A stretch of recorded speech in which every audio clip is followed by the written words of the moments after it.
Allez les amis, on est parti pour voir deux formules ultra importantes qui permettent de calculer des produits scalaires quand on n'a pas les angles dans des triangles et des parallélogrammes quelconques.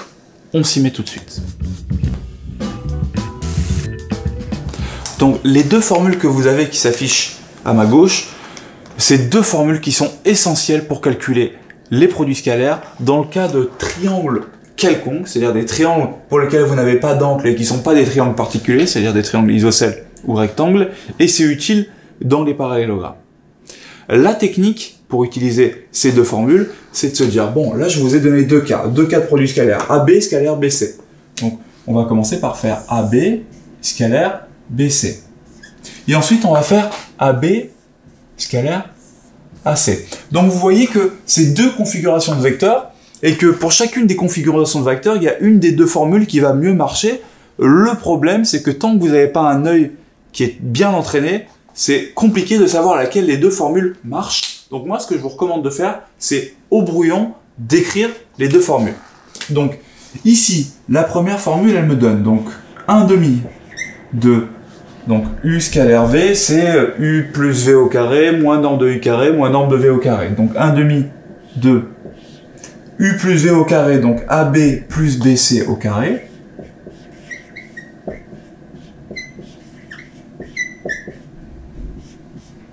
Moins norme de AB au carré, moins norme de BC au carré.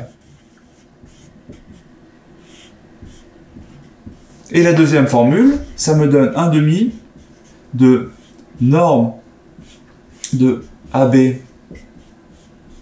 au carré plus norme de BC au carré moins norme de AB moins BC au carré. Une fois que j'ai écrit ça, je vais me demander lesquelles de ces longueurs je connais. Donc, ce que je connais très facilement, c'est AB et BC. Donc, AB et BC, je les ai. Donc, ça, je le connais. Ça, je le connais. Ça, je le connais. Ça, je le connais. Donc, vous voyez que dans ces deux formules, je connais au moins deux des trois valeurs. La question, c'est est-ce que je connais la troisième? C'est-à-dire, est-ce que je connais AB plus BC? Ne me faites surtout pas l'erreur de dire que la norme de AB plus BC, c'est la norme de AB plus la norme de BC. Surtout pas. La norme de AB plus BC, c'est la norme du vecteur AC. Parce que quand je fais AB plus BC, donc quand je fais ce vecteur-là, AB plus BC, ça me fait le vecteur AC. Donc, la norme de AB plus BC, c'est pas 7 au carré plus 2 au carré, ni 7 plus 2 au carré, ni quoi que ce soit. C'est juste 3. Donc cette longueur-là, en fait, je la connais. Donc vous voyez que dans la première formule, vous connaissez AB plus BC, 3. Vous connaissez la norme de AB, et vous connaissez la norme de BC. Donc en fait, vous connaissez les 3. Donc vous n'avez pas besoin d'utiliser celle-là. Vous pouvez utiliser la première. La première, elle vous dit que ça fait 1 demi de norme de AB plus BC au carré, donc 3 au carré, moins 7 au carré, moins 2 au carré. Et ça me fait 1 demi de 44 en négatif, donc 1 demi de moins 44, et ça me fait moins 22. Voilà pour le premier produit scalaire. Remarquons une chose, qu'est-ce qui serait passé si j'avais essayé de calculer AB moins BC? Donc AB moins BC, donc plus l'opposé de BC, donc moins BC, si BC c'est ça, ça serait ça moins BC.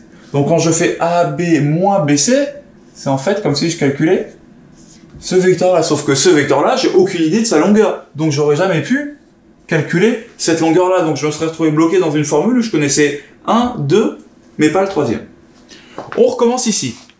AB scalaire AC. Donc je réécris mes deux formules. AB scalaire AC, c'est au choix 1 demi. Donc première formule, ça me fait norme de AB plus AC au carré, moins norme de AB au carré, moins norme de AC au carré. Ça, c'est la première formule. La deuxième, ça me fait 1/2 de norme de AB au carré plus norme de AC au carré moins norme de AB moins AC. Toujours au carré. Donc là, vous vous dites, bon, encore une fois, la norme de AB et la norme de AC, elles sont faciles. La norme de AB, c'est 7, et la norme de AC, c'est 3. Donc dans les deux formules, je pars avec deux normes que je connais. La question qu'on va se poser, c'est est-ce que AB plus AC, c'est plus facile à calculer que AB moins AC? Ne me refaites surtout pas la cagade de dire que la norme de AB plus AC au carré, donc la norme de AB plus AC au carré, c'est tout simplement la norme de AB au carré, donc 7 au carré plus 3 au carré, je veux pas le voir, c'est pas vrai.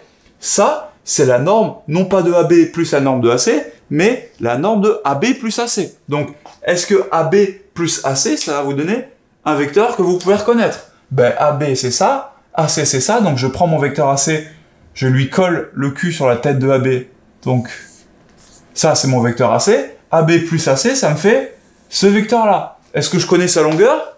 Clairement, pas du tout.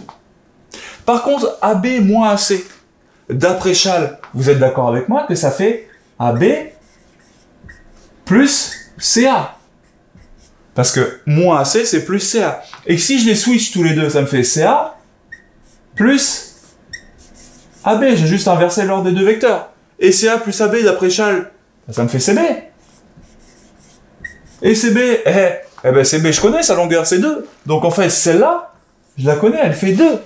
Du coup, en utilisant la deuxième formule, et non pas la première, j'ai bien 1/2 de 7 au carré plus 3 au carré moins 4 moins 2 au carré, donc moins CB au carré, et ça me fait 7 carré 27.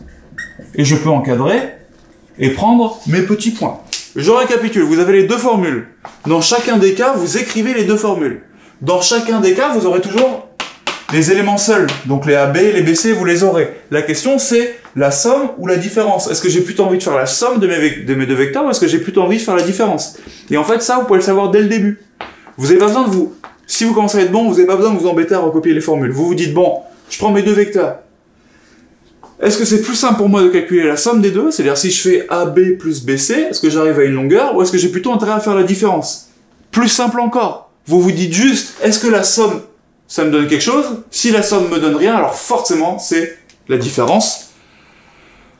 On vous a mis des petits exercices en dessous. Vous allez prendre du plaisir. J'ai confiance en vous. Vous êtes très bon. À vous de jouer.